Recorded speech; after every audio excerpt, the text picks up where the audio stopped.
किसी चीज़ से कोई मतलब नहीं, कोई साइंस नहीं, सारा फिजिक्स किनारे रख दो, सिर्फ टाइम के ऊपर सवाल मैं आपको बना करके दिखाता हूँ कि सिर्फ टाइम के ऊपर। फिजिक्स के अंदर हम ये मानते हैं कि हम एक्स एक्सिस और वाई एक्सिस की सुविधा के लिए नहीं बने। एक्स एक्सिस और वाई एक्सिस हमारी सुविधा के लिए बनाए। हम अपने अकॉर्डिंग एक्स एक्सिस और वाई एक्सिस को यूज करेंगे। हमेशा एक्स एक्सिस हॉरिजॉन्टल रहे, वाई एक्सिस वर्टिकल रहे, ऐसा जरूरी थोड़ी है। मुझे मन करेगा तो मैं एक्स एक्सिस का डेफिनेशन समझने के लिए जो इसमें 3 टर्म मैं इस्तेमाल कर रहा हूं, उन तीनों टर्म के बारे में आपको यहां पर लेकिन एक चीज बहुत अच्छी तरह से आपको दिमाग में बैठा लेना है कि ये जो एंगल रहेगा ये डिग्री में नहीं रहेगा, ये एंगल रेडियन में रहेगा। फिजिक्स का वो कौन सा चैप्टर है जिसको अगर समझ लिया जाए तो पूरा फिजिक्स समझ में आ जाएगा? बहुत अच्छा सवाल है। लेकिन इससे भी अच्छा सवाल यह है कि फिजिक्स का वो कौन सा चैप्टर है जिसको अगर ना समझा जाए तो आपको मोर देन 90% फिजिक्स बिल्कुल भी समझ में नहीं आएगा। ये उससे भी अच्छा सवाल है और इसका जवाब भी बहुत आसान है। चैप्टर सेकंड से स्टार्ट होने वाला काइनेमेटिक्स। काइनेमेटिक्स पूरे फिजिक्स का समझो तो कंसेप्ट बिल्डर है। तो चलिए स्टार्ट करते हैं काइनेमेटिक्स। काइनेमेटिक्स के अंदर 2 चैप्टर आते हैं आपके एनसीईआरटी के अकॉर्डिंग। एक चैप्टर है मोशन इन स्ट्रेट लाइन और इसके बाद अगला चैप्टर आता है मोशन इन प्लेन। फिजिक्स के अंदर या पूरे साइंस के अंदर एक चीज़ समझने वाली बात है कि जब आप दूसरे सब्जेक्ट्स पढ़ते हो, जैसे मान लो कि आपने लिटरेचर पढ़ा, हिंदी पढ़ा, मान लो हिंदी के अंदर आपने एक चैप्टर पढ़ा 2 बैलों की कथा, हीरा और मोती 2 बैल थे। फिर अगला चैप्टर पढ़ा आपने बंदर और मगरमच्छ। तो बंदर और मगरमच्छ वाले चैप्टर में आपसे कोई पूछने वाला नहीं है कि हीरा और मोती कौन थे। जिस चैप्टर की पढ़ाई हो रही होती है सिर्फ उसी की बात होती है। लेकिन फिजिक्स के अंदर कोई चैप्टर कभी खत्म नहीं होता है। ये चैप्टर पढ़े मोशन इन स्ट्रेट लाइन, अगला चैप्टर आएगा मोशन इन प्लेन। तो अगर कोई बच्चा सोचे कि चलो स्ट्रेट लाइन तो गया, प्लेन से देखते हैं, जिसको मोशन इन स्ट्रेट लाइन समझ में नहीं आएगा वो मोशन इन प्लेन भी नहीं समझ पाएगा। जिसको ये दोनों चैप्टर नहीं आएंगे वो लॉ ऑफ मोशन नहीं समझ पाएगा। जिसको ये तीनों चैप्टर नहीं आएंगे वो वर्क एनर्जी पावर नहीं समझ पाएगा। जिनको ये चारों चैप्टर नहीं आएंगे वो सर्कुलर मोशन रोटेशन नहीं समझ पाएगा। तो हर चैप्टर को आपको ढंग से पढ़ना पड़ेगा। तो पूरा इरादा कर लीजिए सबसे पहले कि हाँ मुझे पढ़ना है, मेहनत करना है, तभी आगे का कहानी आपको समझ में आएगा। और जो सीरियस कैंडिडेट्स नहीं हैं उनके लिए काफ़ी मुश्किल है। तो जितने भी सीरियस कैंडिडेट्स हैं, जितने भी सीरियस स्टूडेंट्स हैं, मैं उनको इनवाइट करता हूँ कि चलिए साथ में बैठते हैं और पढ़ते हैं। पढ़ने का सबसे अच्छा तरीका होता है कि मोबाइल को उठा के फिल्म देखने के बजाय आप कॉपी किताब उठाइए, कॉपी और पेन उठाइए और कॉपी और पेन उठा करके जो भी बोर्ड के ऊपर लिखा जा रहा है आप उसको नोट करते जाइए। इससे जब लेक्चर ख़त्म हो जाता है तो आपके पास एक नोट्स रहता है कि मैंने ये काम किया है, उसको पढ़ते हो, उसके अकॉर्डिंग आप दूसरे क्वेश्चंस लगाते हैं। क्वेश्चंस कैसे लगाना है, कहाँ से लगाना है वो भी डिस्कस किया जाएगा। क्योंकि सिर्फ थ्योरी पढ़ लेने से या लेक्चर अटेंड कर लेने से, लेक्चर के अंदर भी बहुत सारे सवाल कराए जाते हैं, वो सवाल कर लेने से तैयारी नहीं होती है जब तक आप खुद कुछ क्वेश्चंस नहीं लगाते हैं। तो इसके बारे में भी बात होगी कि क्वेश्चन कैसे लगाना है, तैयारी कैसे करना है, प्रैक्टिस कैसे करना है। लेकिन उससे पहले चलिए थोड़ा सा स्टार्ट करते हैं इस चैप्टर को, देखते हैं क्या है ये। तो मोशन इन स्ट्रेट लाइन में सबसे पहले आता है मोशन। तो हम जानना चाहते हैं कि मोशन क्या होता है, व्हाट इज मोशन। बहुत सिंपल है, क्लास 9 से सभी बच्चे पढ़ रहे हैं मोशन क्या होता है। तो मोशन के बारे में क्या पढ़ते हो कि अगर किसी ऑब्जेक्ट का पोजीशन टाइम के साथ चेंज होता है किसी ऑब्जर्वर के देखने से तो वो मोशन कहलाता है। अब ऐसा लगता है कि हाँ ये तो समझ में आ गया हमको, लेकिन एक्चुअल में ये चीज़ समझ में आया नहीं होता है। मोशन का डेफिनेशन समझने के लिए जो इसमें 3 टर्म मैं इस्तेमाल कर रहा हूँ उन तीनों टर्म के बारे में आपको सोचना होगा। कौन से 3 टर्म है देखिए। सबसे पहले मैंने बोला कि अगर किसी ऑब्जेक्ट का पोजीशन टाइम के साथ बदलता है तो 2 चीज़ें आई यहाँ पर, पोजीशन और टाइम। तो मैं पहले नंबर पर लिखता हूँ टाइम और दूसरे नंबर पर लिखता हूँ पोजीशन। किसी ऑब्जेक्ट का पोजीशन टाइम के साथ बदलता है किसी ऑब्जर्वर के देखने से। तीसरी बात क्या आ गई यहाँ पर, ऑब्जर्वर, किसी ऑब्जर्वर के देखने से। ऑब्जर्वर मतलब देखने वाला। देखने वाला कहाँ से देख रहा है, कैसे देख रहा है, वो देखने वाला रुका हुआ है या चल रहा है, चल रहा है तो कैसा चल रहा है। इन सारी चीज़ों के बारे में जब हम लोग पढ़ते हैं तो एक टर्म आता है फ्रेम ऑफ रेफरेंस। तो एक तीसरा टर्म आ गया हमारे पास, क्या चीज़, फ्रेम ऑफ रेफरेंस। ये तीन चीज़ हमको सीखना पड़ेगा, तब जाकर के हम मोशन का डेफिनेशन सीख पाएंगे। Time, position, frame of reference. फिर जब मोशन हम सीख जाएंगे तो मोशन सीखने के बाद मोशन का टाइप आता है।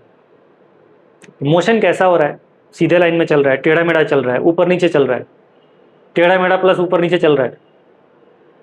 इन सब के बारे में अगर हम लोग जानना चाहते हैं तो मोशन हम तीन कैटेगरी में डिवाइड करते हैं। पहला होता है motion in 1D, motion in 2D, motion in 3D। ये तीन टाइप हो गए। तो ये तीनों टाइप को समझने के लिए अभी आपको फ्रेम ऑफ रेफरेंस समझना पड़ेगा। फिर मोशन के टाइप, मोशन कैसा हो रहा है, तो उसके लिए आता है यूनिफॉर्म मोशन और नॉन यूनिफॉर्म मोशन। ये भी आपने क्लास 9 में पढ़ा हुआ है। वो भी लगता है कि समझ में आ गया है, लेकिन असल में वो भी नहीं समझ में आया। क्यों?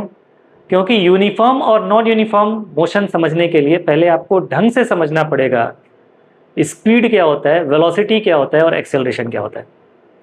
तो मैंने जो अपना कंटेंट बनाया है कि बच्चों को कैसे समझाया जाए, कैसे पढ़ाया जाए, किस ऑर्डर में पढ़ाया जाए कि सब कुछ उनके दिमाग में आते जाए, उसके लिए मैं सबसे पहले कुछ टर्म्स बताता हूँ जो मोशन इन स्ट्रेट लाइन या कहिए कि काइनेमेटिक्स में इस्तेमाल होते हैं। उन टर्म्स को पहले ढंग से समझना पड़ता है, और अगर आप उन टर्म्स को ढंग से समझ जाते हैं तो ये पूरा काइनेमेटिक्स आपके लिए बहुत आसान हो जाता है। क्या हैं वो टर्म्स और क्या कहते हैं उन्हें? तो मैं उन्हें कह सकता हूँ पैरामीटर्स या terms, important terms in kinematics, या कहा जा सकता है पैरामीटर्स ऑफ काइनेमेटिक्स। तो सबसे पहले हेडिंग आप लोग लिखेंगे पैरामीटर्स ऑफ काइनेमेटिक्स। काइनेमेटिक्स के पैरामीटर्स। अब काइनेमेटिक्स क्या होता है, काइने मतलब क्या होता है, मेटिक्स मतलब क्या होता है, वो सारी फालतू की चीज़ें हैं। उनके ऊपर मैं अपना टाइम बर्बाद नहीं करने वाला हूँ, और ना ही आपका टाइम मैं बर्बाद करने जा रहा हूँ। इतिहास भूगोल नहीं पढ़ना है हमको, हिस्ट्री ज्योग्राफी नहीं पढ़ना, कहाँ से आया, किसने बताया, वो सब छोड़ो। समझो होता क्या है। पैरामीटर्स ऑफ काइनेमेटिक्स, कौन से ऐसे टर्म हैं जिनको अगर हम लोग जान जाएं तो काइनेमेटिक्स की बातें हमको समझ में आने लगेंगी, बातें समझ में आने लगे। जैसे एक डॉक्टर के पास गए और वो मेडिकल टर्म्स में खूब सारी बातें बता रहा है, इसका ग्लूकोज ये हो गया है तो इसको होने से 10 तरह के बॉडी पार्ट्स और 10 तरह की बीमारियों के नाम लेने लगे। अब एक आम आदमी जिसको उसके बारे में नहीं मालूम है, चुपचाप मुंह खोल के देखते रहता है। वहीं पे कोई दूसरा जो मेडिकल से रिलेटेड आदमी है तो वो उसकी बातों को समझ पाता है। तो कुछ टर्म्स होते हैं, कुछ पैरामीटर्स होते हैं, अगर हम उन टर्म्स को, उन पैरामीटर्स को जानते हैं तब बातें समझ में आती हैं। तो जब हम इन पैरामीटर्स को जान जाएंगे, इन टर्म्स को जान जाएंगे, तो जब मैं आपसे बात करूंगा तो आपको मेरी बात समझ में आएगी। मैं बोलूंगा एक्सेलरेटेड मोशन हो रहा है तो समझ में आएगा कि हाँ क्या बात हो रही है। रिटार्डेड मोशन हो रहा है तो आपको समझ में आएगा क्या बात हो रही है। यूनिफॉर्म मोशन हो रहा है, समझ में आएगा क्या बात हो रही है। और ये पैरामीटर्स हम नहीं जानेंगे तो मैं बोलता रहूँगा, मेरी बातें आपको हवाने लगेंगी। तो इसीलिए ये पैरामीटर्स जानना जरूरी है, ताकि वो कुछ टर्म्स, कुछ नाम हम और आप दोनों लोग जानें, बात हो तो समझ में आए। ठीक है, तो चलिए parameters of kinematics. Parameters of kinematics क्या है? पहले नंबर पर मैंने लिखा टाइम, दूसरे पे लिखा पोजीशन, तीसरे पर मैं लिख रहा हूं डिस्टेंस। डिस्टेंस के बारे में जानना होगा, डिस्टेंस क्या होता है। चौथे नंबर पर लिख रहा हूं डिस्प्लेसमेंट। पांचवें नंबर पर लिख रहा हूं स्पीड। नंबर 6 वेलोसिटी, और नंबर 7 एक्सेलरेशन। एक्सेलरेशन, ठीक है। इन 7 चीजों के बारे में हमें जानना है। इन 7 चीजों के बारे में जानते जानते जानते आधी काइनेमेटिक्स समझ जाएंगे। जैसे होता है ना कि नाम बताते बताते गोवा पहुंच जाएंगे। अय्यर, वेणुगोपाल अय्यर, चंद्रशेखरा, कुलाशेखरा, वेणुगोपाल अय्यर। नाम बताते बताते गोवा, पैरामीटर्स बताते बताते काइनेमेटिक्स। तो चलिए स्टार्ट करते हैं। वन बाय वन एक एक पैरामीटर को समझने की कोशिश करते हैं। तो सबसे पहला पैरामीटर है हमारा यहाँ पे टाइम। टाइम क्या है? टाइम के डिफिनीशन के ऊपर हम नहीं जाने वाले हैं। टाइम का डिफिनीशन साइंस से ज़्यादा फिलॉसफी होता है, और फिलॉसफी झाड़ने का मतलब कि अपना और आपका दोनों लोग का समय बर्बाद करें। तो टाइम की प्रॉपर्टीज़ के ऊपर जाएंगे। टाइम के बारे में हमारे घर वालों ने हमें बहुत बताया है, बेटा गुजरा हुआ वक्त कभी वापस नहीं आता, क्यों टाइम बर्बाद कर रहे हो, टाइम कभी रुकता नहीं है किसी के लिए, तुम्हारे सोने से टाइम रुक नहीं जाएगा। तो जो जो ताने हमने सुने हैं वही सारी प्रॉपर्टीज़ हैं टाइम के, और उसके बारे में हमको जानना है और देखना कि सिर्फ टाइम के ऊपर भी क्वेश्चन बनता है। किसी चीज़ से कोई मतलब नहीं, कोई साइंस नहीं, सारा फिजिक्स किनारे रख दो, सिर्फ टाइम के ऊपर सवाल मैं आपको बना करके दिखाता हूँ कि सिर्फ टाइम के ऊपर कैसे सवाल बनता है। तो चलिए देखते हैं टाइम की प्रॉपर्टीज़। टाइम की प्रॉपर्टीज़, पहला नंबर, पहला ताना, सोते रहो, समय किसी के लिए रुकता नहीं है। Time never stops. Time never stops, समय कभी रुकता नहीं है। दूसरा प्रॉपर्टी इसका, टाइम नेवर रिटर्न्स बैक। गुजरा हुआ समय कभी लौट के वापस नहीं आता। Time never returns back, time कभी लौट करके वापस नहीं आता। अगली property, time can never B negative. Time कभी नेगेटिव नहीं होता है। नेगेटिव मतलब ऋणात्मक नहीं होता है। तो ये टाइम की तीन प्रॉपर्टी हैं जो सबको पता है, हर बच्चे को पता है कि टाइम की प्रॉपर्टीज़ हैं। बहुत ताने सुने हैं टाइम के ऊपर, सब कुछ मालूम है टाइम के बारे में, लेकिन फिर भी जब सवाल आता है तो लगता है कि अच्छा ये क्या है। देखो क्या है। एक सवाल मैंने आपसे पूछा कि बताइए, यहाँ पर मैंने कोई भी फिजिकल क्वांटिटी ले लिया, मान लो मैंने ले लिया इलेक्ट्रिक करंट, अभी अभी क्लास 10th में पढ़ के आए हैं आप लोग, और यहाँ पर लिख दिया टाइम, और मैं आपसे पूछ रहा हूँ कि बताओ क्या ये ग्राफ सही है या गलत है। मैंने एक ग्राफ बनाया करंट और टाइम के बीच में, और मैं आपसे पूछ रहा हूँ कि बताइए क्या ये ग्राफ सही है या गलत है। ठीक है, तो देखो क्या इसके अंदर करंट का कोई कंसेप्ट नहीं लगने वाला है। कौन सा कंसेप्ट लगने वाला है? टाइम का। इस ग्राफ के अंदर दो चीज़ें हैं, एक ये है, अगर मैं इस पॉइंट को ओ बोलता हूँ, ओरिजिन को, और इसको बोलता हूँ ए, तो एक सेगमेंट है ओ से लेकर के ए तक, और दूसरा सेगमेंट है ए से लेकर के बी तक। तो ओ से ए तक जब हम जा रहे हैं तो ग्राफ हमारा आगे जा रहा है, ग्राफ हमारा ऊपर जा रहा है। ग्राफ आगे जा रहा है मतलब टाइम बढ़ रहा है। जब भी देखो एक्स एक्सिस पर टाइम है, किसी भी ग्राफ का एनालिसिस अगर आप कर रहे हैं, ग्राफ जब आगे जाएगा तो टाइम बढ़ेगा, ग्राफ पीछे आएगा तो टाइम घटेगा, ग्राफ ऊपर जाएगा तो करंट बढ़ेगा, ग्राफ नीचे आएगा तो करंट घटेगा। तो ओ से ए तक हमारा ग्राफ आगे जा रहा है, आगे जा रहा है तो टाइम क्या हो रहा है? बढ़ रहा है। ओ से ए तक हमारा ग्राफ ऊपर भी जा रहा है, मतलब करंट बढ़ रहा है।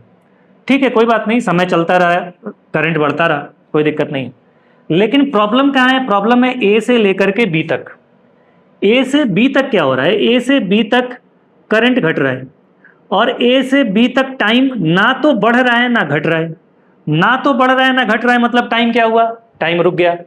तो टाइम रुक गया और करंट घट के जीरो हो गया।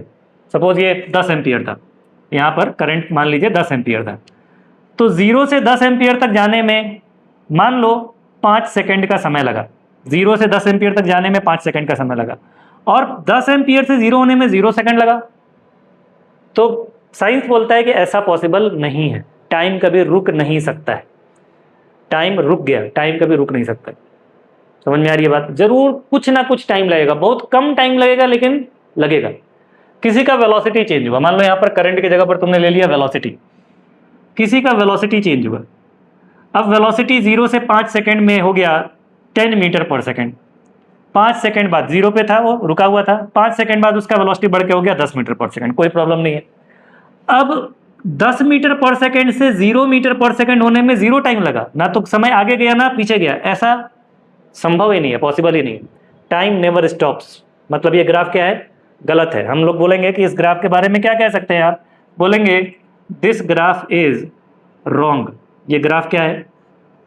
गलत है, रॉन्ग है। एक और ग्राफ बना करके दिया, मान लो एक ग्राफ ऐसा बना है, इस तरह से बना दिया। यहां पर कुछ भी ले लो, जो मन करे वो पैरामीटर ले लो, और यहां पर ले लो टाइम, कुछ भी ले लो, मान लो वोल्टेज ले लिया, वोल्टेज ले लिया, ठीक, बहुत बढ़िया। पूछा जाए कि बताओ क्या ये ग्राफ सही है या गलत है। अब इस ग्राफ के बारे में अगर मैं बोलूं कि ये ग्राफ पॉइंट ए से स्टार्ट होता है, ए से चलते चलते चलते चलते कहां पहुंचा, बी पर। जब ए से बी तक जा रहा था तो पहले वोल्टेज बढ़ा और फिर घटा। टाइम के बारे में बोलिए, ग्राफ हमारा आगे जा रहा था मतलब टाइम बढ़ा, और फिर बी से लेकर के वापस ए तक आने में हमारा वोल्टेज पहले घटा, पहले बढ़ा, फिर बाद में बढ़ा, कोई दिक्कत नहीं। लेकिन टाइम क्या हो रहा है, टाइम बी से ए तक आने में घट रहा है। वोल्टेज डिक्रीज हो सकता है, इंक्रीज हो सकता है, लेकिन क्या टाइम कभी घट सकता है? क्या ऐसा हो सकता है कि 9 बजे से 9:30 बजे तक वोल्टेज का ये कंडीशन रहा और फिर 9:30 बजे से वापस 9 बजे तक? नहीं संभव है। बोला जाए कि आप 9 बजे से 9:30 बजे तक घर से स्कूल गए और फिर 9:30 बजे से 9 बजे तक वापस आ गए, ये कैसी बात हुई? अगर बराबर टाइम भी लगता है तो 9 to 9:30, 9:30 to 10, ऐसा थोड़ी होता है 9 to 9:30 फिर 9:30 to 9। तो टाइम कभी वापस नहीं आता है, टाइम नेवर रिटर्न्स बैक। इस प्रॉपर्टी के ऊपर ये सवाल बेस्ड है, और ये जो ग्राफ दिया गया है, this graph is also wrong. ये भी ग्राफ रॉन्ग है, ये भी गलत है। क्यों? क्योंकि ये टाइम की प्रॉपर्टी को होल्ड नहीं करता है, सेटिस्फाई नहीं करता है। तो सिर्फ टाइम से भी ये सवाल बनते हैं। ये सारे ग्राफ के क्वेश्चंस आते हैं, ये मेरे मनगढ़ंत सवाल नहीं है, ये क्वेश्चंस आते हैं और टाइम की प्रॉपर्टी को लेकर के हम इनको रिजेक्ट करते हैं, बोलते हैं कि हाँ ये ऑप्शन कभी सही नहीं हो सकता है। 2-4 ऑप्शन दिए रहते हैं, उन 4 ऑप्शंस में 1-2 ऑप्शन या कई बार तो आंसर ही आ जाता है सिर्फ टाइम से ही। तो टाइम के बारे में पहले हमको जानना है, वो कि टाइम की प्रॉपर्टीज क्लियर होंगी और आगे से आप लोग टाइम की प्रॉपर्टीज के बारे में अगर सवाल आए तो उसको यूज कर सकेंगे। अगला चीज था हमारे पास, अगला पैरामीटर पोजीशन। नेक्स्ट पैरामीटर क्या था हमारे पास? पोजीशन। तो चलिए देखते हैं पोजीशन क्या होता है।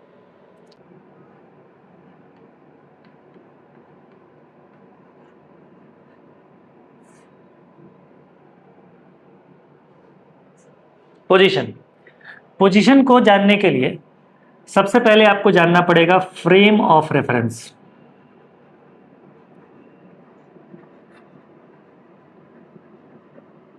फ्रेम ऑफ रेफरेंस सबसे पहले इसको समझना पड़ेगा, तब आप पोजीशन समझ पाएंगे।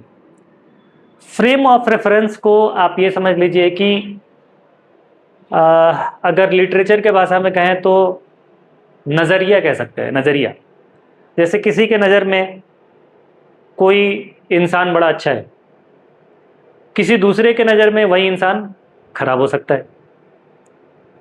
तो वैसे ही अगर हम लोग मोशन की स्टडी करते हैं तो किसी ऑब्जर्वर के देखने से एक ऑब्जेक्ट रुका हुआ हो सकता है, किसी दूसरे ऑब्जर्वर के देखने से वही चीज़ चलता हुआ हो सकता है। कैसे होगा यह भी समझेंगे हम लोग। इसी तरह से किसी ऑब्जर्वर के देखने से कोई ऑब्जेक्ट किसी पर्टिकुलर पोजीशन पे हो सकता है, किसी के देखने से कोई 1 किलोमीटर ईस्ट है, किसी दूसरे के देखने से वही 2 किलोमीटर वेस्ट हो सकता है, किसी तीसरे के देखने से वही 5 किलोमीटर नॉर्थ हो सकता है। तो ऑब्जर्वर, अलग अलग ऑब्जर्वर एक ही मोशन के बारे में अलग अलग बातें बताते हैं। क्यों बताते हैं समझिए इसको। तो frame of reference, her observer अपने लिए एक फ्रेम ऑफ रेफरेंस बनाता है। फ्रेम ऑफ रेफरेंस क्या होता है? तो फ्रेम ऑफ रेफरेंस के अंदर 2 चीज़ें होती हैं। पहला नंबर होता है फ्रेम ऑफ रेफरेंस में एक कोऑर्डिनेट सिस्टम। कोऑर्डिनेट सिस्टम आप लोग जानते हैं, कोऑर्डिनेट सिस्टम एक होता है Cartesian coordinate system. Cartesian coordinate system में 3 म्यूचुअली परपेंडिकुलर एक्सिस होते हैं, जिसको आप एक्स एक्सिस, वाई एक्सिस और जेड एक्सिस कहते हैं। ये कार्टेशियन कोऑर्डिनेट सिस्टम है। इसके अलावा और भी कोऑर्डिनेट सिस्टम होते हैं जो अभी तक आपने नहीं सुना है। Cylindrical coordinate system, spherical coordinate system, ये आप जब हायर क्लासेस में जाएंगे तो वहाँ पर सीखेंगे। तो हम कार्टेशियन कोऑर्डिनेट सिस्टम के बारे में ही बात करेंगे। तो एक ऑब्जर्वर जो होता है वो ऑब्जर्वर चीज़ों को देखने के लिए एक कोऑर्डिनेट सिस्टम बनाता है। कौन सा कोऑर्डिनेट सिस्टम बनाता है? Cartesian coordinate system. ऑब्जर्वर क्या करता है, ये बनाता है एक कार्टेशियन कोऑर्डिनेट सिस्टम। तो फ्रेम ऑफ रेफरेंस के अंदर एक चीज होता है कोऑर्डिनेट सिस्टम, कोऑर्डिनेट सिस्टम। दूसरा होता है फ्रेम ऑफ रेफरेंस के अंदर क्लॉक। क्लॉक का मतलब घड़ी। घड़ी क्यों रखता है? जब किसी चीज का स्पीड बताना होगा तो स्पीड बताने के लिए क्या करना पड़ेगा, हमको देखना पड़ेगा कि कितना डिस्टेंस कितने टाइम में चला, तो टाइम कौन बताएगा? क्लॉक। तो जो ऑब्जर्वर होता है, ऑब्जर्वर अपने लिए एक फ्रेम ऑफ रेफरेंस बनाता है। उस फ्रेम ऑफ रेफरेंस में चीज़ों के पोजीशन को देखने के लिए वो एक कार्टेशियन कोऑर्डिनेट सिस्टम का इस्तेमाल करता है, और उसी के अंदर एक क्लॉक भी रखता है। क्लॉक से वो समय देखता है जिससे कि स्पीड, वेलोसिटी, एक्सेलरेशन वगैरह वो पता कर सके। तो इस सिस्टम को, जो उसने कोऑर्डिनेट सिस्टम और क्लॉक लेकर के एक सिस्टम अपने लिए बनाया है चीज़ों को ऑब्जर्व करने के लिए, इसी को हम लोग बोलते हैं फ्रेम ऑफ रेफरेंस। ऑब्जर्वर हमेशा अपने आप को कार्टेशियन कोऑर्डिनेट सिस्टम के ओरिजिन पर कंसीडर करता है, और ओरिजिन पर बैठे बैठे वो चीज़ों को देखता है। और ऑब्जर्वर अपने आप को हमेशा रेस्ट पर मानता है।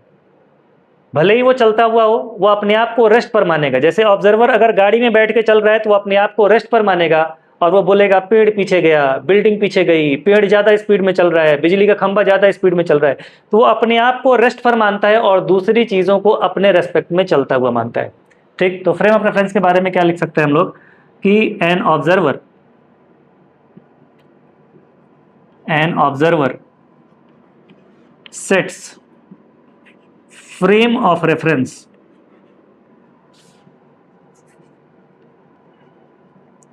to observe the motion। Motion को ऑब्जर्व करने के लिए एक फ्रेम ऑफ रेफरेंस बनाता है। In frame of reference there is a coordinate system, there is a coordinate system and a clock and a clock। देखो, जब हम स्मार्ट बोर्ड पे पढ़ाते हैं तो हमारे पास ये चीज़ लिखा हुआ रहता है, लेकिन फिर भी जब आप लिखने जाते हैं तो स्क्रीन को पॉज करके लिखते हैं। लिखना तो आपको है ना। देखो, स्मार्ट बोर्ड क्या है, मेरे सुविधा के लिए। आपको तो पॉज करके लिखना ही है, तो मैं जल्दी से बता दूंगा, मेरे पास लिखा हुआ रहेगा। और अगर आपको लिखना है तो आप मेरे साथ भी तो लिख सकते हो। अगर मैं चॉक बोर्ड पे लिखता हूँ, आप भी लिखिए मेरे साथ साथ। मैं जब बोल रहा हूँ N observer sets frame of reference, आप मेरी बात सुनो, लिखते रहो। अगर कहीं पे पीछे छूट गया तो देख लो, कोई चीज़ नहीं समझ में आया सर ने क्या बोला तो देख लो क्या लिखा हुआ है। ठीक है, तो उससे आपको कोई फायदा होने वाला नहीं है, तो इसीलिए साथ साथ लिखते रहिए। क्या लिखा हूँ मैं? An observer set a frame of reference to observe the motion. In frame of reference, ये FOR मैंने लिखा, frame of reference. In frame of reference there is a coordinate system and a clock. ठीक है, observer always considers himself और herself at origin, अपने आप को origin पर मानता है, एंड एट रेस्ट, अपने आप को रुका हुआ भी मानता है। ओरिजिन पर मानता है और साथ में क्या मानता है? अपने आप को रुका हुआ भी मानता है। समझ में आई बात? और अपने रेस्पेक्ट में दूसरी चीज़ों को चलता हुआ मानता है। तो ये फ्रेम ऑफ रेफरेंस है। इस तरह से ऑब्जर्वर किसी भी चीज़ को, किसी भी मोशन को ऑब्जर्व करता है। समझ में आ रही है बात? अब फ्रेम ऑफ रेफरेंस के अंदर जो कोऑर्डिनेट सिस्टम लिया गया है, उसके अंदर x axis, y axis, z axis है, और उसी x axis, y axis, z axis के हिसाब से चीज़ों के कोऑर्डिनेट के हिसाब से पोजीशन बताया जाता है। तो पोजीशन बताने के दो तरीके हैं। तो according to frame of reference, frame of reference को मैं शॉर्ट में से लिख रहा हूं, frame of reference, position of an object is represented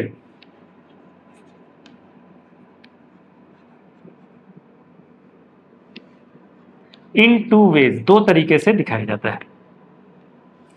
कैसे कैसे दिखाते हैं? नंबर 1, यूजिंग कोऑर्डिनेट्स के मदद से। और नंबर 2, यूजिंग पोजीशन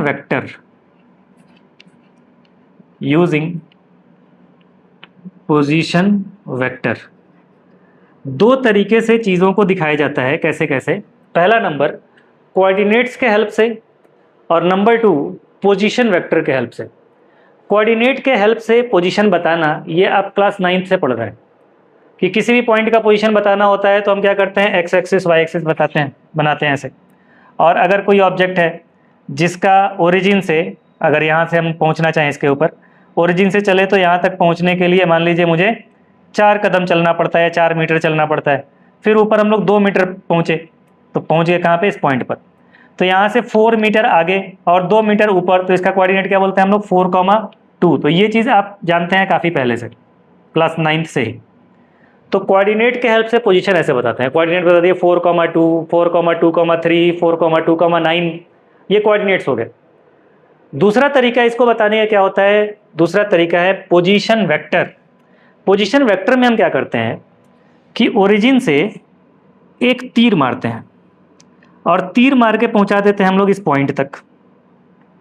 ये तो ये जो एरो बना है, इस एरो को क्या बोलते हैं हम लोग, पोजीशन वेक्टर। ये एरो का जो टिप है, एरो का जो हेड है, इस हेड को उस पॉइंट पे रखते हैं जहां पर वो ऑब्जेक्ट है, मतलब उस पॉइंट के पोजीशन पर जहां पर वो है, वहां पर एरो के टिप को रखेंगे और इसके टेल को कहां पे रखेंगे, इसके टेल को ओरिजिन पर रखेंगे। तो ये जो तीर है, ये तीर हमको इस पॉइंट का पोजीशन बता रहा है। अब क्लास 11th से स्टार्ट करके जब हम आगे पढ़ते हैं तो पॉइंट के पोजीशन को हम कोऑर्डिनेट्स के हेल्प से नहीं बल्कि पोजीशन वेक्टर के हेल्प से दिखाते हैं। पोजीशन वेक्टर के हेल्प से दिखाने में ज़्यादा स्पेसिफिक रहता है, क्योंकि ये हमको इस पॉइंट का पोजीशन भी बताता है और साथ में डायरेक्शन भी बताता है। तो इसीलिए आगे से हम लोग क्या करेंगे, पोजीशन वेक्टर के हेल्प से ही पॉइंट्स का पोजीशन बताया करेंगे। समझ में आ रही है बात? तो ये बहुत ज़्यादा इंपॉर्टेंट होने वाला है, लेकिन इसको अभी नहीं पढ़ना है। काइनेमेटिक्स का एक सेक्शन, मतलब मोशन इन स्ट्रेट लाइन खत्म हो जाने के बाद हम वेक्टर पढ़ेंगे। वेक्टर के टाइप्स के अंदर ही हम पोजीशन वेक्टर पढ़ेंगे और इसको सीखेंगे अच्छी तरह से। फिलहाल आपको क्या करना है कि ये नोट कर लेना है कि दो तरीके से पोजीशन बताया जाता है। पहला तरीका क्या होता है, यूजिंग कोऑर्डिनेट्स, और दूसरा तरीका क्या होता है, यूजिंग पोजीशन वेक्टर। दो तरीके से पोजीशन बताया जाता है। अब आ जाओ मोशन के ऊपर। What is motion? अभी हमने दो पैरामीटर पढ़ लिए, टाइम और पोजीशन। टाइम और पोजीशन पढ़ने के बाद से हमको पढ़ना था डिस्टेंस और डिस्प्लेसमेंट। लेकिन मैंने आपसे बोला था कि जब हम टाइम और पोजीशन को समझ जाएंगे तभी हमको मोशन के और रेस्ट के डेफिनेशन का फील आएगा। ठीक है, तो देखिए मोशन क्या होता था। अब इसको कोई ना तो आपसे पूछने वाला है 11th में आने के बाद से कि मोशन का डेफिनेशन बताइए, ना ये एग्जाम में आने वाला है। ये सब 9th की चीज़ें हैं, तो एक बार फिर भी मैं बता देता हूँ कि होता क्या है। मोशन के बारे में आपने पढ़ा था कि अगर कोई ऑब्जेक्ट किसी ऑब्जर्वर के देखने से अपना पोजीशन समय के साथ नहीं बदलता है तो वो रेस्ट पर कहलाता है। ठीक है, तो पोजीशन नहीं बदलता है किसी ऑब्जर्वर के देखने से, तो हर ऑब्जर्वर का अलग अलग फ्रेम हो सकता है। ऑब्जर्वर अपने आप को ओरिजिन पर मानता है, ऑब्जर्वर अपने आप को रेस्ट पर मानता है। इतनी बातें हमको समझ में आ चुकी थी। अब मान लो कोई ऑब्जर्वर अगर कार में बैठा है या बस में ले लेते हैं, बस में बैठा है, एक ऑब्जर्वर बस के अंदर बैठा हुआ है और देखता है कि मेरे सामने वाला पैसेंजर है वो भी बस में बैठा हुआ है। तो जब इस ऑब्जर्वर से पूछा जाएगा कि बताओ ये सामने वाला ऑब्जर्वर रेस्ट में है या मोशन में, तो बोलेगा कि मैं अपने आप को ओरिजिन पर मानता हूँ, मुझसे ये एक्स कोऑर्डिनेट पर 2 मीटर की दूरी पर है। तो जब मोशन स्टार्ट हुआ था अभी से आधे घंटे पहले तो ये मुझसे 2 मीटर की दूरी पर था। आधे घंटे से हम चल रहे हैं, अभी भी ये मुझसे 2 मीटर की दूरी पर है।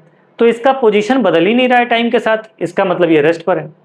लेकिन अगर कोई ऑब्जर्वर ग्राउंड के ऊपर खड़ा है, उससे सेम इंसान के बारे में पूछा जाए कि तुम क्या बताते हो, बताओ इसके मोशन के बारे में क्या कहना चाहते हो, तो बोलेगा कि अभी तो ये 1 सेकंड पहले यहाँ पर था और 1 सेकंड बाद इसका पोजीशन बदल गया, ये 10 मीटर आगे चला गया।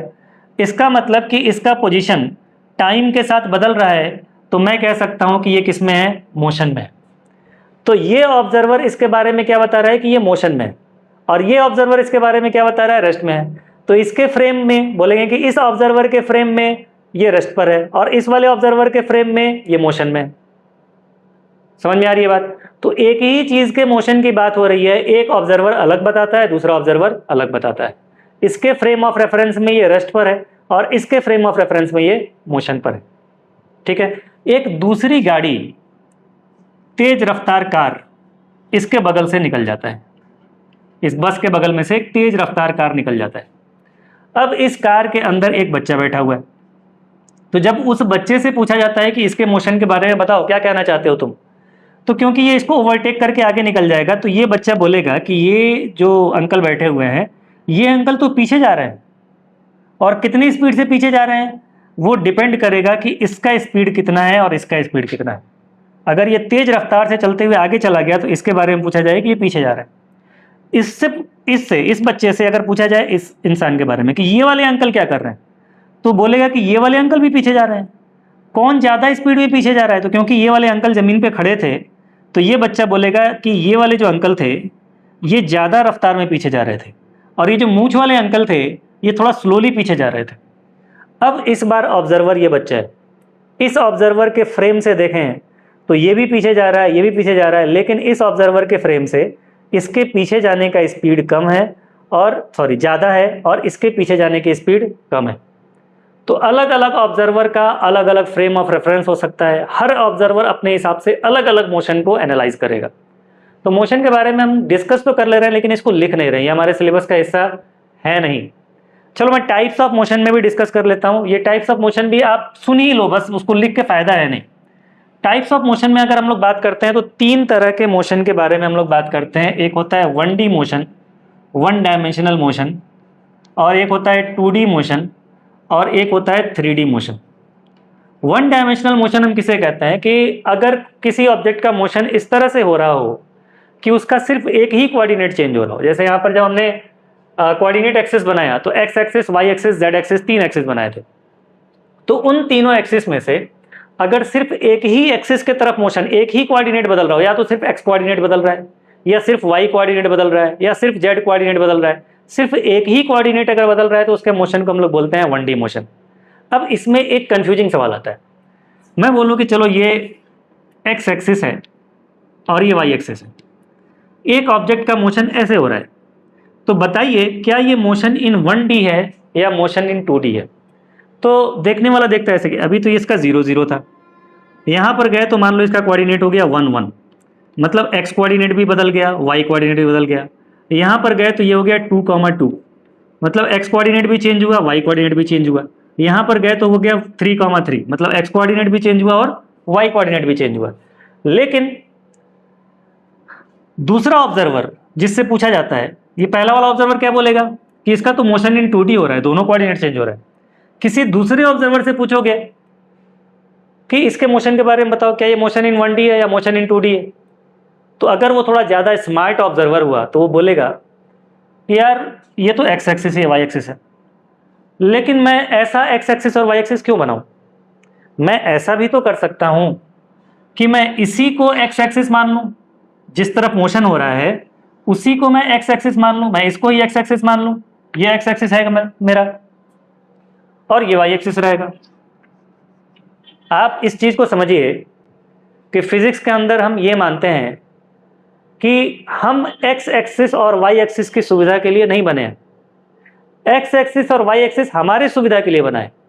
हम अपने अकॉर्डिंग एक्स एक्सिस और वाई एक्सिस को यूज करेंगे। हमेशा एक्स एक्सिस हॉरिजॉन्टल रहे, वाई एक्सिस वर्टिकल रहे, ऐसा जरूरी थोड़ी है। मुझे मन करेगा तो मैं एक्स एक्सिस को ऐसे मानूंगा, हाँ एक्स एक्सिस से 90 डिग्री पर वाई एक्सिस मुझे बनाना है। मैं ऐसा नहीं कर सकता हूं कि एक्स एक्सिस से 30 डिग्री पर वाई एक्सिस बना दूं। एक्स एक्सिस से 90 degree anticlockwise y axis होगा, लेकिन एक्स एक्सिस ऐसा ही होगा ये जरूरी नहीं है। एक्स एक्सिस में ऐसा बना सकता हूं। तो अगर उस ऑब्जर्वर ने बोला कि नहीं मेरा एक्स एक्सिस ये रहेगा और ये वाई एक्सिस रहेगा, तो मेरे हिसाब से अब ये यहाँ पर था, यहाँ पर पहुंचा तो एक्स कोऑर्डिनेट तो चेंज हुआ, वाई कोऑर्डिनेट 0 है। यहाँ पहुंचा एक्स कोऑर्डिनेट चेंज हुआ, वाई कोऑर्डिनेट 0 है। यहाँ पहुंचा, एक्स कोऑर्डिनेट चेंज हुआ, वाई कोऑर्डिनेट 0 है, मतलब एक्स कोऑर्डिनेट ही सिर्फ चेंज हो रहा है, वाई कोऑर्डिनेट चेंज नहीं हो रहा है।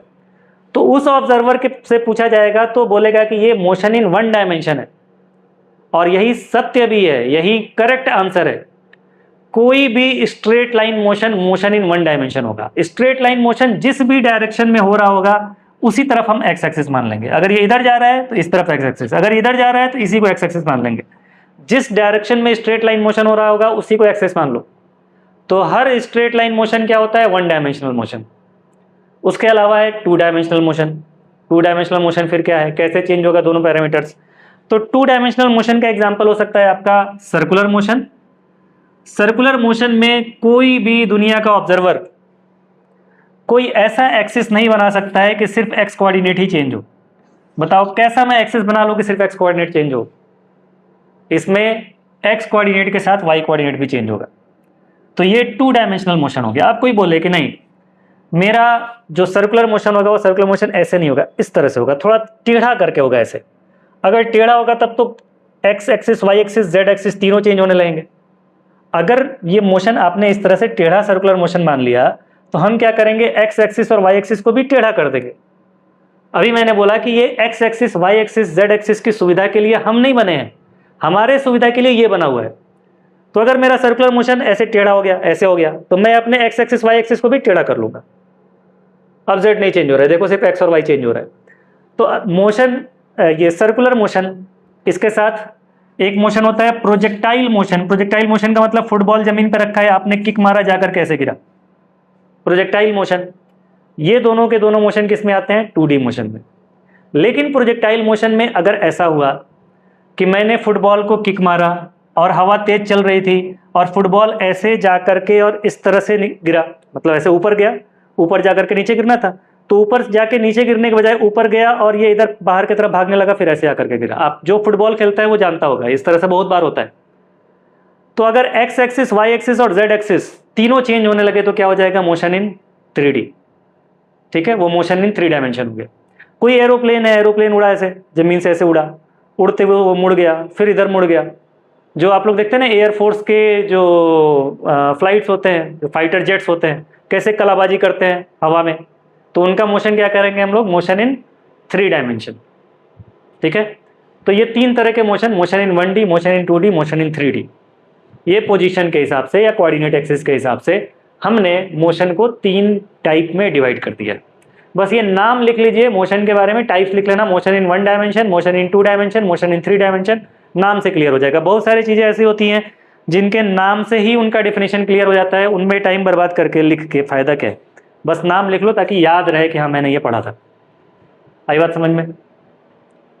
तो ये टाइप्स हो गए। चलो अगले पैरामीटर पे पहुंचते हैं हम लोग। पहला पैरामीटर था टाइम, टाइम पढ़ लिया। दूसरा पैरामीटर क्या था? पोजीशन, पोजीशन पढ़ लिया। तीसरा पैरामीटर डिस्टेंस। डिस्टेंस भी आपने क्लास 9th में खूब पढ़ा है और याद भी होगा बहुत सारे बच्चों को। तो चलो मैं एक बार याद दिला देता हूँ कि डिस्टेंस होता क्या है, और इसके अंदर भी कई सारी नई चीज़ें आपको मिल जाएंगी देखने के लिए। देखिए डिस्टेंस, डिस्टेंस किसे कहते हैं? डिस्टेंस का मतलब होता है path length. Path length, path का मतलब रास्ता, जिस रास्ते पर वो चल रहा था उस रास्ते की लंबाई। पाथ लेंथ को हम लोग कहते हैं डिस्टेंस। लेंथ ऑफ पाथ या length of path traversed by an object, length of path travelled by an object in a journey is called distance. किसी यात्रा में जितनी लंबाई, हमारे रास्ते की जो लंबाई होती है उसी को हम लोग बोलते हैं डिस्टेंस। ठीक है, जैसे मान लो कि कोई ऑब्जेक्ट किसी पॉइंट ए से चला, ए से चल के बी तक पहुंचा, लेकिन ए से बी तक जाने का रास्ता ऐसा था, इस तरह से वो ए से बी तक गया। पहले यहाँ से उसको यहाँ जाना था, फिर यहाँ से यहाँ जाना था, फिर यहाँ से यहाँ जाना था। ए से जाना था आपको एक्स, फिर एक्स से जाना था आपको वाई, फिर वाई से जाना था बी। तो ये जो पाथ की, ये जो रास्ते की लंबाई है, इस लंबाई को हम लोग क्या बोलेंगे? डिस्टेंस। ठीक है, अब डिस्टेंस में 2 चीज़ होती है। एक होता है डिस्टेंस बिटवीन 2 पॉइंट्स और दूसरा होता है distance travelled by a particle. तो डिस्टेंस बिटवीन टू पॉइंट्स, अगर भले ही ये रास्ता है, मान लो कि ये तुम्हारा घर है और ये मार्केट है, तो घर से मार्केट के बीच की दूरी, तो घर से मार्केट जाने के लिए मुझे इसी रास्ते को फॉलो करना है। जब मैं गूगल मैप पे देखूंगा तो वो इसी रास्ते के हिसाब से बताएगा कितना किलोमीटर मार्केट है। आपने गूगल मैप पे देखा तो आपका मार्केट का दूरी दिखा रहा था सपोज 10 किलोमीटर। थोड़ी देर बाद आपसे पूछा जाए अब कितना दूर मार्केट है, तो गूगल मैप पे दिखा रहा है 8 किलोमीटर। फिर थोड़ी देर बाद पूछा गया कि बताइए कि अब कितना दूरी है, तो आ गया 6 किलोमीटर। तो डिस्टेंस बिटवीन यू, मतलब जो भी चल रहा है, डिस्टेंस बिटवीन ऑब्जर्वर और डेस्टिनेशन, ये घट सकता है।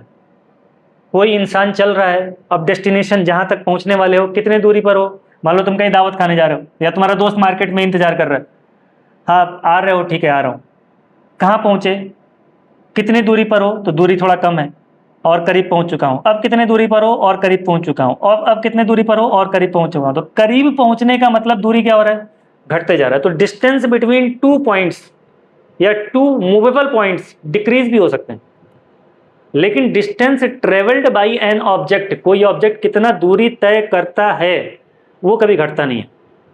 तो चलो डिस्टेंस की प्रॉपर्टीज के बारे में जानते हैं। तो डिस्टेंस की प्रॉपर्टीज में जो किताबों में लिखा रहता है वो distance travelled by an object ही लिखा रहता है।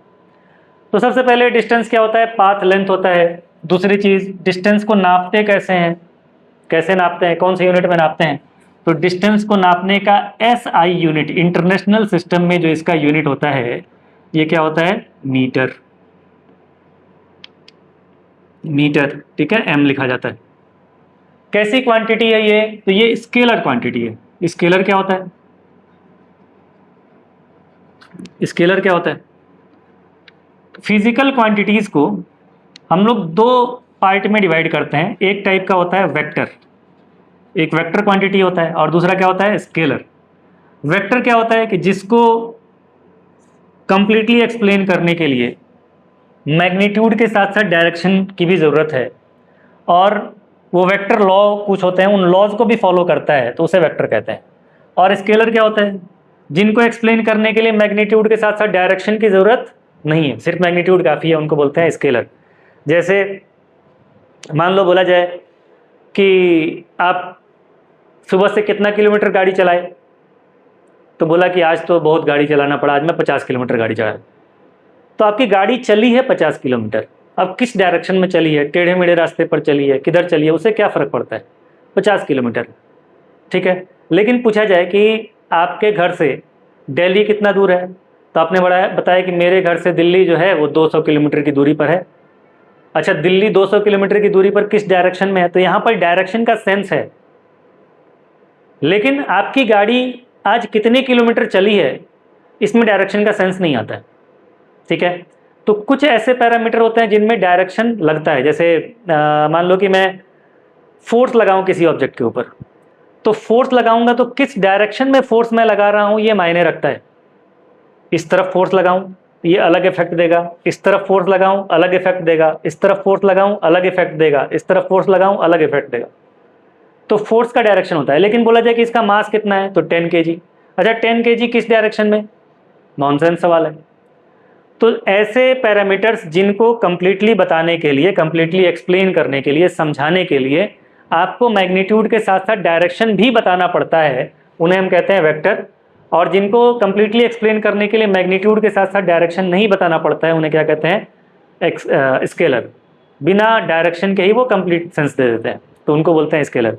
तो वेक्टर्स जब हम पढ़ेंगे तो वहाँ पर वेक्टर और स्केलर को भी डिटेल में पढ़ा जाएगा। अभी थोड़ा सा बहुत सारे बच्चों को आइडिया होगा भी इसके बारे में, लेकिन थोड़ा सा आइडिया मैंने भी दे दिया कि वेक्टर और स्केलर क्या होते हैं, कि जाके जब भी कोई पैरामीटर पढ़ें तो उसके बारे में बताया जाएगा कि ये वेक्टर है कि स्केलर है, तो आप उसको समझ पाएंगे। अच्छा, इसके पहले जो पैरामीटर पढ़ा गया था क्या था वो, टाइम। तो टाइम के बारे में जरा बताओ, टाइम वेक्टर है या स्केलर है, टाइम क्या है, वेक्टर है या स्केलर है। टाइम का भी डायरेक्शन नहीं होता है, ठीक है। 2 घंटे से खड़े हैं, किस डायरेक्शन में खड़े हो, तो उसका डायरेक्शन नहीं है। तो टाइम क्या है, स्केलर क्वांटिटी है। डिस्टेंस आपका स्केलर क्वांटिटी है, ठीक है। और बताइए डिस्टेंस के बारे में कुछ बातें, कुछ प्रॉपर्टीज डिस्टेंस के बारे में। तो हम लिख सकते हैं कि distance travelled by an object,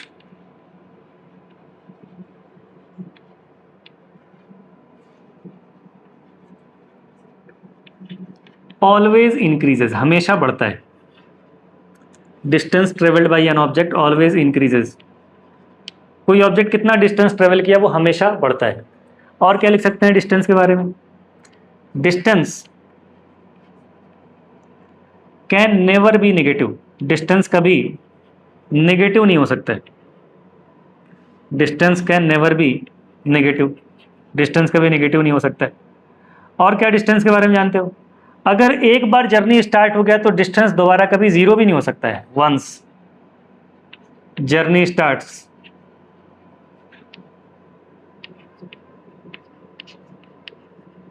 distance can never be zero again, distance can never be zero again, दोबारा कभी जीरो नहीं हो सकता है distance. Distance can never be zero again, दोबारा कभी जीरो नहीं हो सकता है। एक बार जर्नी शुरू हो गया तो डिस्टेंस बढ़ता ही चला जाएगा, बढ़ता ही चला जाएगा। Distance travelled by an object की बात हो रही है। तो ये कुछ प्रॉपर्टीज हैं डिस्टेंस के, इनको ध्यान रखना है। डिस्टेंस को डिस्प्लेसमेंट से भी कंपेयर किया जाएगा, लेकिन जब डिस्प्लेसमेंट पढ़ लेंगे तब। अब इनके ऊपर सवाल देखते हैं। एक बहुत सिंपल सा सवाल मैं देता हूं डिस्टेंस के ऊपर, जिसको बहुत सारे बच्चे गलत भी करते हैं। ग्राफ से रिलेटेड एक क्वेश्चन पूछता हूं मैं डिस्टेंस के अंदर।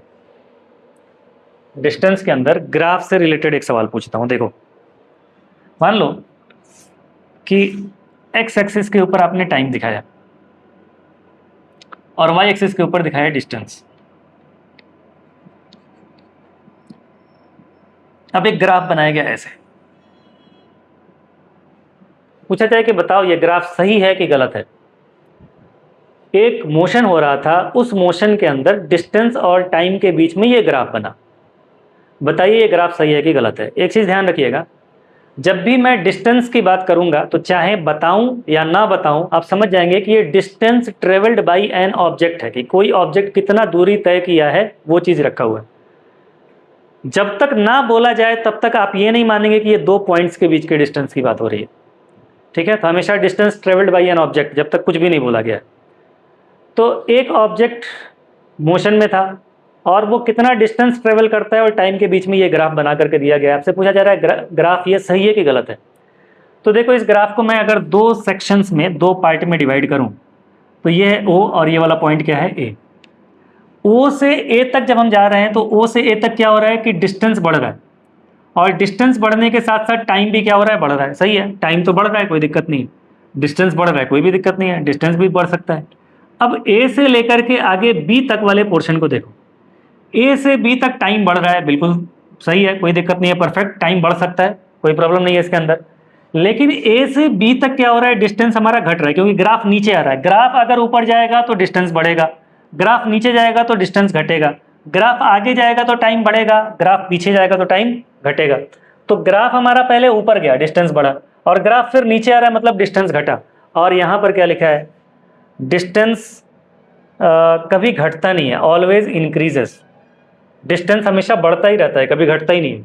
और यहाँ पे डिस्टेंस क्या हो रहा है, घट रहा है। ठीक है, तो ये वाला ग्राफ गलत है, बिकॉज डिस्टेंस नेवर डिक्रीजेस। तो इस ग्राफ के बारे में अगर कहा जाए कि बताओ क्या कहते हो इस ग्राफ के बारे में, तुम्हारी क्या राय है, तो बोलोगे कि दिस ग्राफ इज रॉन्ग, ये ग्राफ क्या है, गलत है। क्यों गलत है? Because distance can not decrease, distance घट नहीं सकता है। Distance can not decrease, distance घट नहीं सकता है। समझ में आ रही है बात? तो ये डिस्टेंस और टाइम के बीच में रिलेशन हो गया, कोई प्रॉब्लम यहाँ तक? इसके बाद कुछ और भी क्वेश्चंस करते हैं हम लोग डिस्टेंस के बारे में, थोड़ा सा डिस्टेंस का और स्टडी करते हैं। क्लास 9 पढ़े हुए काफ़ी दिन हो गया, तो डिस्टेंस के बारे में थोड़ा सा और पढ़ लेते हैं, यादें ताज़ा कर लेते हैं। देखिए,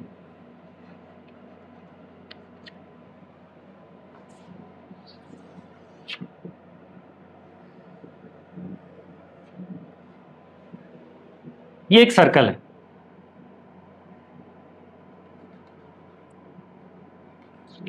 सर्कल का रेडियस है मान लो आर, आर इस सर्कल का रेडियस है। अब एक पार्टिकल पॉइंट ए से चलना शुरू किया, ए से चलते चलते ये पार्टिकल पहुंच गया बी पर, बी से चलते चलते पहुंच गया सी पर, सी से चलते चलते पहुंच गया डी पर, डी से चलते चलते वापस पहुंच गया ये ए पर। आपसे पूछा जा रहा है कि फाइंड डिस्टेंस नंबर 1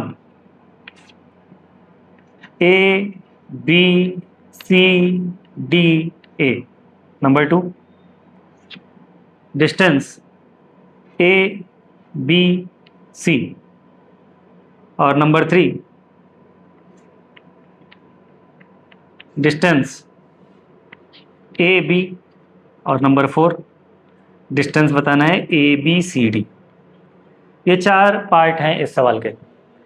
ए से लेकर के बी, बी से सी, सी से डी, डी से ए वापस आ गया, तो ए बी सी डी ए पूरे एक चक्कर में कितना डिस्टेंस, ए बी सी का मतलब ए टू बी, बी टू सी, यहाँ से यहाँ तक जाने में कितना डिस्टेंस। तीसरा ए बी, ए से बी तक जाने में कितना डिस्टेंस। चौथा ए बी सी डी, मतलब ए से बी, बी से सी, सी से डी, यहाँ से लेकर के यहाँ तक आने में कितना डिस्टेंस। ये 4 पार्ट हैं, इनको जल्दी से सॉल्व करके बताइए कि डिस्टेंस किस में कितना आएगा। तो चलो सॉल्व करते हैं कि करके। पहला नंबर में पूछा गया कि एक चक्कर में, ज़्यादातर बच्चे कर चुके होंगे, एक चक्कर में कितना डिस्टेंस ट्रेवल किया। तो एक चक्कर में जो डिस्टेंस ट्रेवल करेगा ए बी सी डी ए, ये सर्कल के सर्कमफ्रेंस के बराबर होगा। Distance A B C D A कितना होगा, ये सर्कल के सर्कमफ्रेंस के बराबर होगा, मतलब 2 पाई आर, 2 पाई आर इसके बराबर होगा, 2 पाई आर के बराबर होगा। ठीक है। नंबर 2, दूसरा हमसे पूछा जा रहा है कि डिस्टेंस ए बी सी कितना होगा। तो ए बी सी आधा है, तो ये सर्कमफ्रेंस का आधा हो जाएगा, तो डिस्टेंस ए बी सी ये हो जाएगा 1/2 into 2 pi r. 1/2 into 2 pi r का मतलब पाई आर, ये हो गया। नंबर 3 हमसे पूछा जा रहा है distance A B, distance A B, distance A B क्या है, इस पूरे सर्कल का 1/4 है, ये क्वार्टर साइकिल है। 1/4 का मतलब 1/4 into 2 pi r, 1/4 into 2 pi r, इसको सॉल्व करोगे तो आ जाएगा 1/2 इंटू पाई आर। ठीक है। Number 4 A B C D, यहां से लेकर ए से लेकर के डी तक का डिस्टेंस कितना होगा। ए से डी तक का डिस्टेंस निकालो तो ये 3/4 है। देखो ये 1/4, 2/4, 3/4, ए से बी तक 1/4, बी से सी तक 2/4 और सी से डी तक 3/4, तो 3/4 ऑफ द सर्कल है। 3/4 ऑफ द सर्कल का मतलब distance A B C D ये कितना आ जाएगा, 3/4 इंटू 2 पाई आर, मतलब 3/2 पाई आर। ठीक है, ये आंसर आ गया। डिस्टेंस कितना हो जाएगा, 3/2 पाई आर। तो ये 4 डिस्टेंस हो गए। बिल्कुल सिंपल क्वेश्चन था, 9th क्लास में भी ऐसे किए होंगे, या अगर किसी 9th क्लास के बच्चे से मैं पूछूं तो बिल्कुल वो बता सकते हैं, इसमें कोई प्रॉब्लम नहीं है। अगर 9th क्लास के बच्चे से भी ये सवाल पूछा जाए तो बिल्कुल इसको हवा में उड़ा देगा। चलिए नेक्स्ट, नंबर 5 नहीं, नंबर अगला सवाल। अगले क्वेश्चन में कहा जा रहा है कि ये एक आर्क है, एक सर्कल का छोटा सा टुकड़ा है, एक आर्क है। आर्क के एक सिरे का नाम है ए, दूसरे सिरे का नाम है बी। इस आर्क का एंगल मेजर, मतलब ये अपने सेंटर पे कितना एंगल बना रहा है, इस आर्क का एंगल मेजर है थीटा। ये जो आर्क है ये अपने सेंटर पर थीटा एंगल बना रहा है। तो हमसे पूछा जा रहा है कि अगर इसका रेडियस आर है तो डिस्टेंस ए बी कितना होगा, ए से बी तक का डिस्टेंस, ए से बी तक का दूरी कितना होगा। ठीक है, डिस्टेंस ए बी बताना है। चलो ट्राई करो, बताओ डिस्टेंस ए बी कितना होगा, डिस्टेंस ए बी कितना होगा। कई सारे बच्चे इसका आंसर बताएंगे। क्या बताएंगे इसका answer, distance A B is equal to theta upon 360 into 2 pi r. Class 10th में एरिया रिलेटेड टू सर्कल, ये एक टॉपिक था। और इसी में बच्चे ये चीज़ पढ़े हुए थे, इसीलिए फटाक से आंसर बताया था कि अगर वो पूरा सर्कल चलता है तो पूरे सर्कल में तो एंगल बनता है 360 डिग्री। तो जब वो 360 डिग्री एंगल बनाता है सेंटर पे तो चलता है 2πr। तो अगर 1 डिग्री का एंगल बनाता तो चलता 2πr अपॉन 360। तो अगर ये थीटा डिग्री का एंगल बनाएगा तो ये चलेगा θ/360 इंटू 2πr। ये यूनिटरी मेथड है, ठीक। तो इसी के हेल्प से आप बता देते हैं कि अगर थीटा एंगल चल रहा है तो कितना डिस्टेंस होगा, θ/360 अपॉन 2πr। ये इस आर्क की लंबाई हो गई, ठीक है, बिल्कुल सही आंसर है। लेकिन 11th क्लास में आने के बाद हम इस तरह से ये डिस्टेंस नहीं लिखेंगे, हम थोड़ा सा इसको चेंज करेंगे। देखिए क्या चेंज करेंगे, क्या ही मुसीबत आ गया, 11th क्लास सब कुछ बदलते ही जा रहा है। नहीं, चीज़ों को बदला इसलिए जाता है या इसलिए जा रहा है ताकि थोड़ा सिंपल हो जाए स्टडी आपका, इसीलिए चीज़ों को थोड़ा थोड़ा बदला जा रहा है।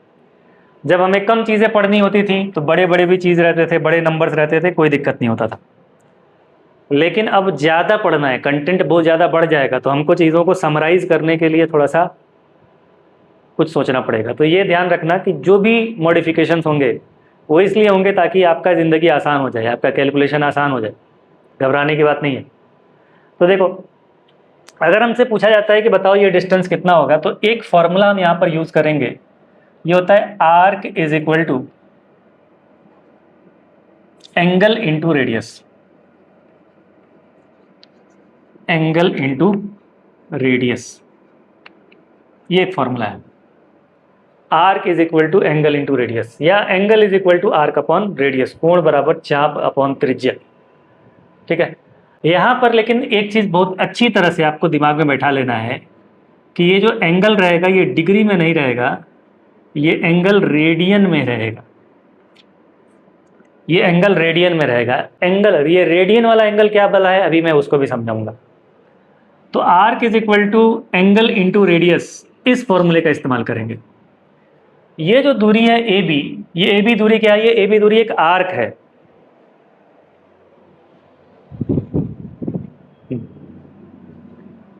ये ए बी दूरी क्या है, ये एक आर्क है। तो मैं लिख सकता हूं distance A B is equal to theta into are.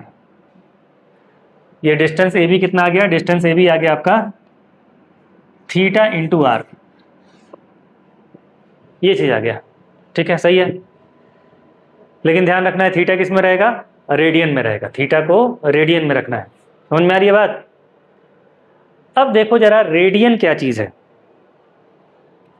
Radian के बारे में थोड़ा सा समझने की कोशिश करते हैं। जैसे जैसे जो जो पैरामीटर आ रहा है वो सब कुछ करते जाएंगे। देखिए, ये जो स्टडी हो रही है, मैं चाहता हूं कि स्टडी ऐसा होना चाहिए कि कुछ भी ना छूटे। एक एवरेज बच्चा हो, क्लास 10th में बहुत 30 मार्क आना हो, उसको भी सारी चीज़ें समझ में आनी चाहिए। जो बच्चा सीरियसली लगा हुआ है, सारे के सारे लेक्चर्स अटेंड कर रहा है, लापरवाही नहीं कर रहा है, तो अगर वो क्लास 10 तक एवरेज भी रहा है, मैथमेटिकल कैलकुलेशन ठीक ठाक है, तो उसको फिजिक्स मेरा पढ़ाया हुआ पूरा समझ में आएगा। कोई कितना भी बड़ा 30 मार्क हो, लेकिन अगर वो सीरियस नहीं है, रेगुलर क्लासेस अटेंड नहीं करता है, तो दुनिया का कोई भी टीचर उसको नहीं पढ़ा सकता है। ये चीज़ अपने दिमाग में बैठा लेना है, ठीक है। तो चलिए देखिए सबसे पहले कि ये रेडियन वाला एंगल क्या होता है। तो इसका डेफिनेशन अगर देखें तो मैथमेटिक्स में आपको मिलेगा कि अगर किसी सर्कुलर मोशन में एक इतना बड़ा आर्क बन जाए, कितना बड़ा आर्क बन जाए, रेडियस के बराबर एक ऐसा आर्क बनाया जाए जिस आर्क की लंबाई रेडियस के बराबर हो, तो यहाँ पर जो एंगल बनेगा उसी एंगल को हम लोग बोलेंगे 1 रेडियन। ये डेफिनेशन होता है। यहाँ से भी देखो, अगर आर्क और रेडियस बराबर हो जाए, आर्क की लंबाई x, रेडियस की भी लंबाई x, तो एंगल निकालोगे तो हो जाएगा x अपॉन x, कट जाएगा, क्या आंसर आएगा, 1 आ जाएगा। तो ये डेफिनेशन हुआ। अब हमें करना क्या है, कैसे करना है, देखिए बदलना कैसे, चेंज कैसे करना है। तो ध्यान रखिएगा, pi radian is equal to 180 degree. अभी मैं एक फॉर्मूला भी बताऊंगा जिसमें रेडियन से डिग्री में कैसे कन्वर्ट करें, डिग्री से रेडियन में कैसे कन्वर्ट करें, वो फॉर्मूला बताऊंगा। लेकिन उस फॉर्मूले की ज़रूरत हमको कभी पड़ेगी ही नहीं, शायद ही कभी ज़रूरत पड़े। मोस्ट ऑफ द टाइम हमको 99% केस में ज़रूरत पड़ेगी नहीं। 99% केस में हम कैसे करेंगे, अगर आप इस चीज़ को ढंग से समझते हैं, अच्छी तरह से याद कर लेते हैं कि पाई रेडियन मतलब 180 डिग्री है, तो इसके हेल्प से आप जितनी ज़रूरत के एंगल हैं वो सारे के सारे एंगल निकाल सकते हैं। ज़रूरत का एंगल कौन सा होता है, कुछ तो एंगल ऐसे हैं जो आपने अपने क्लास 10th के स्टडी में याद किए हैं, जैसे साइन कॉस टेन, इनके कौन से एंगल आपने याद किया है, 0 degree, 30 degree, 45 degree, 60 degree, 90 degree. 70 degree याद किया नहीं किया, 75 डिग्री नहीं किया, 10 डिग्री नहीं किया। तो जो एंगल्स आपने याद किए हैं, ज़्यादातर टाइम्स आपसे उन्हीं एंगल के बारे में क्वेश्चन बना करके पूछा जाता है।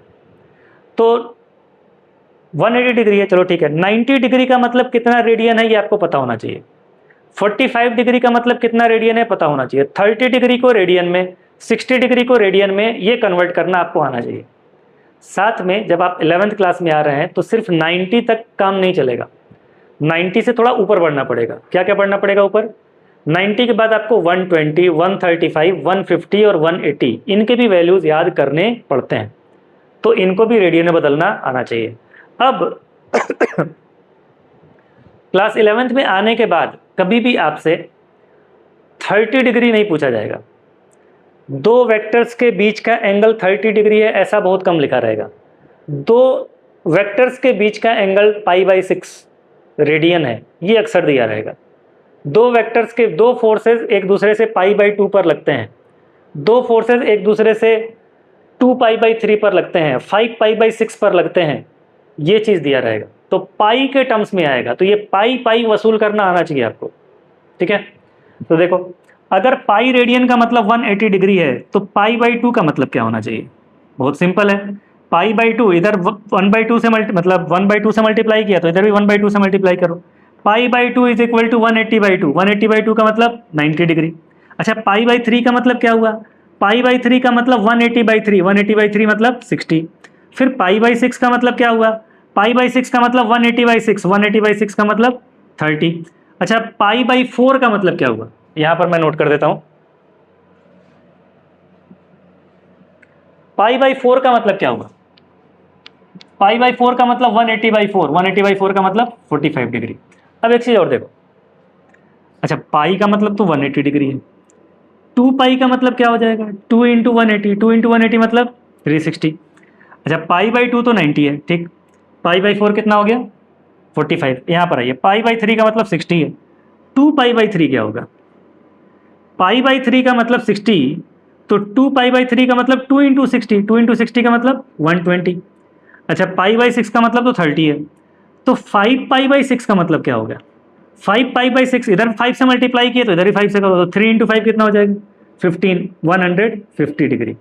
तो ये हमारे सारे इंपॉर्टेंट एंगल हो गए। एक बचा हुआ यहाँ पर कि π/4 का मतलब तो 45 है, तो 3π/4 का मतलब क्या हो जाएगा, 3 इंटू 45 मतलब 135। तो ये हमारे सारे एंगल हो गए। क्या क्या, जीरो तो जीरो ही है, जीरो के बाद से 30 याद किया था आपने, ये रहा हमारा 30, ये रहा 30, 30 के बाद से 60 याद किया था, ये रहा 60, 60 के बाद से 30 के बाद 45, 45 ये रहा, ठीक। और क्या याद किया था, 90, 90 ये रहा। अब मैं क्या बोल रहा हूँ, 11th में आपको क्या याद करना पड़ेगा, 90 के बाद याद करना पड़ेगा 120, 120 ये है, 120 के बाद क्या याद करना पड़ेगा 135, दिस इज 135। उसके बाद क्या याद करना पड़ेगा 150, ये है 150। उसके बाद क्या याद करना पड़ेगा 180, ये रहा पाई इज इक्वल टू 180। तो ये सब कुछ है। अच्छा एक चीज़ और है कि जब हम 11th क्लास में पढ़ेंगे तो ये वैल्यूज़ याद तो करना पड़ेगा, लेकिन कब याद करेंगे, कब याद करेंगे, कैसे याद करेंगे, तो चलो मैं इसको अभी के अभी याद करा देता हूँ। यहाँ पर देखो, एक सेगमेंट बन रहा है, जब मुझे 120 बनाना हुआ तो मैंने किससे बनाया, 60 से। तो ध्यान रखना कि 60 और 120 का एक गहरा नाता है। दूसरा, जब मुझे 150 बनाना हुआ तो किससे बनाया मैंने, 30, तो 30 और 150 का भी एक गहरा रिश्ता है। जब मुझे 135 बनाना हुआ तो मैंने किससे बनाया, 45, 45 से 3 मतलब 3 में 45 से मल्टीप्लाई कर दिया तो ये आ गया 135। तो ये दोनों भी एक दूसरे से कनेक्टेड है। कैसे कनेक्टेड है, देखो, जितना वैल्यू 30 का होगा उतना ही वैल्यू 150 का भी होगा। जितना वैल्यू 60 का होगा उतना ही वैल्यू 120 का होगा। जितना वैल्यू 45 का होगा उतना ही वैल्यू 135 का होगा। जितना वैल्यू 0 का होगा उतना ही वैल्यू 180 का भी होगा।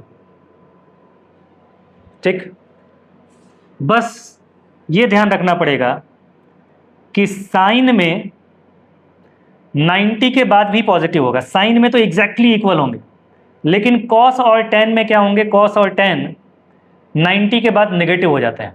तो देखिए कर क्या रहे हैं हम लोग, हम कह रहे हैं कि साइन 30 कितना होता है 1/2।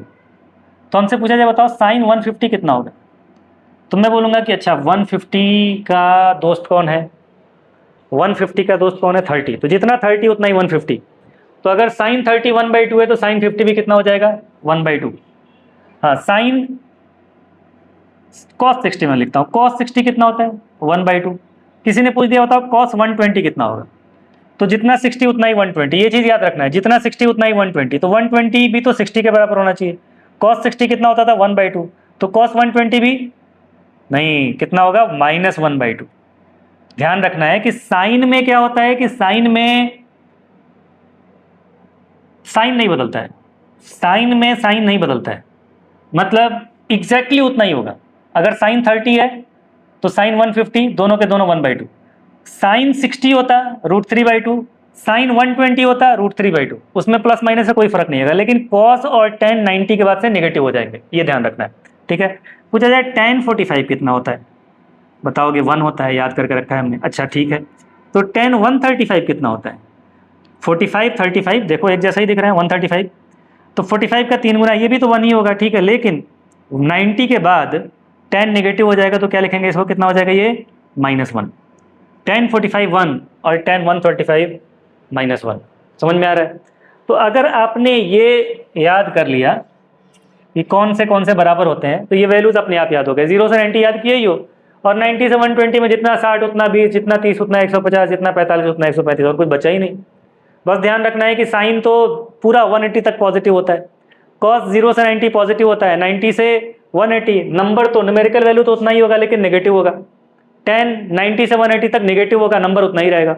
tan 60 कितना होता है √3, tan 120 कितना होगा -√3, tan 30 कितना होता है 1/√3, tan 150 कितना होगा -1/√3। तो ये चीज़ें याद कर लेनी अच्छी तरह से, 180 डिग्री तक एंगल अच्छी तरह से याद होना चाहिए, ज़रूरत पड़ता है इसका। ठीक है, तो ये हो गया हमारा डिस्टेंस। लेकिन ध्यान रखिएगा कि सिर्फ हमने डिस्टेंस ही नहीं पढ़ा है, उसके अलावा हमने रेडियन का ये कन्वर्जन वगैरह ये सब भी पढ़ा है।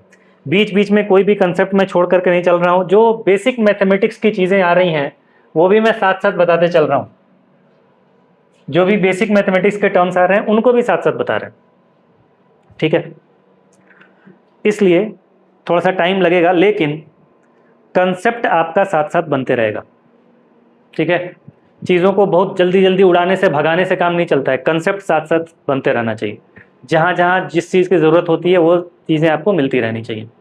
इतने साल से पढ़ाते पढ़ाते अंदाज़ा हो जाता है कि बच्चे कहाँ फंसते हैं। जो टीचर थोड़ा सा बच्चों के बारे में सोचता है, जो दिल से चाहता है कि बच्चे सीख जाएं, तो जब वो टीचर पढ़ाता है बच्चों को तो देखता है कि ये बच्चे कहाँ फंस रहे हैं, कौन सा बच्चा कहाँ फंसा। तो जब पढ़ाते पढ़ाते पढ़ाते पढ़ाते एक्सपीरियंस होते रहता है तो हमको अंदाज़ा होते जाता है कि हाँ बच्चे इस जगह पर फंसते हैं। और जब हमें पता चल जाएगा बच्चा कहाँ कहाँ कहाँ कहाँ फंसने वाला है, तो हम अपने ट्यूटोरियल को, अपने लेक्चर प्लान को भी उसी के हिसाब से चेंज करते जाते हैं। जहाँ पर बच्चा फंसने वाला रहेगा वो मुझे पता है कि यहाँ फंसेगा, यहाँ फंसेगा, तो उसको मैं क्या बताऊँ जिससे कि वो ना फंसे। कई बार हम लोग जानबूझ के बच्चों को फंसाते हैं, क्योंकि जब वो बच्चा फंसता है तो सोचता है तो दिमाग लगाता है। ठीक है, दिमाग लगाएगा, सोचेगा, गलत करेगा, 2-4 बार सोचेगा, गलत करेगा, फिर जब बताया जाएगा तो उसके दिमाग में हिट करता है, अच्छा ये चीज़ है, तो वो उसको कभी नहीं भूलता है, हमेशा के लिए वो याद हो जाता है। तो ये कोई भी अच्छा टीचर है तो ये काम करता है वो। ठीक है, तो इसीलिए हमको पता होता है कि आप कहाँ कहाँ फंसने वाले हैं, क्या बता दिया जाए, क्या आगे चल के आपको परेशान करेगी, क्या बता देने से वो चीज़ें, वो परेशानियाँ दूर हो जाएंगी।